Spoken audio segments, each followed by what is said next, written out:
Hello student, आज हम बात कर रहे हैं सीक्वेंस इन सीरीज और ग्रेटेस्ट इंटीजर के एक मिक्स क्वेश्चन की।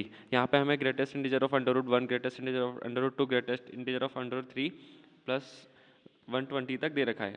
हमें जानते हैं कि ग्रेटेस्ट इंटीजर ऑफ 1 की वैल्यू 1 होती है, greatest integer of under root 2 की वैल्यू भी 1 होती है, greatest integer of under root 3 की वैल्यू भी 1 होती है। उसके बाद greatest integer of under root 4 की वैल्यू 2 होती है। इसका मतलब क्या हुआ, under root x greatest integer x की वैल्यू अगर हम लेते हैं 1 से 4 तक तो इसकी वैल्यू आती है हमारे पास 1। इसी तरीके के under root of x equals to 2, तो यहाँ पे एक्स की वैल्यू क्या रखेंगे 4 से 9 एंड सो ऑन। अब हमारे पास वैल्यू कहाँ तक दे रखी है 120 तक।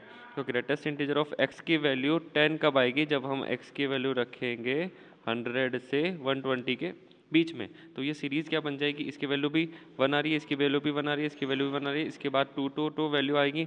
तो ये हो जाएगा 1 इंटू 3 प्लस 2 कितनी बार आ रहा है 4 5 6 7 8 9, इन सब में आ रहा है।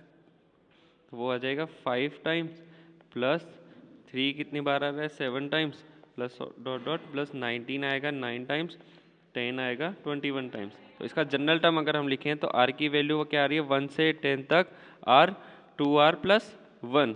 आगे फर्दर सिंप्लीफाई करने के बाद ये हमें मिला 2r² plus are summation of r1 से 10 तक।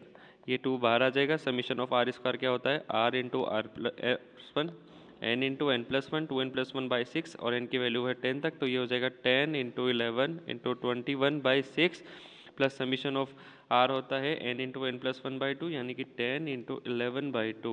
इसको आगे हम सॉल्व करते हैं तो आंसर आता है हमारे पास, इसकी वैल्यू आती है 770, इसकी वैल्यू आती है 5 5 हो जाता है 825।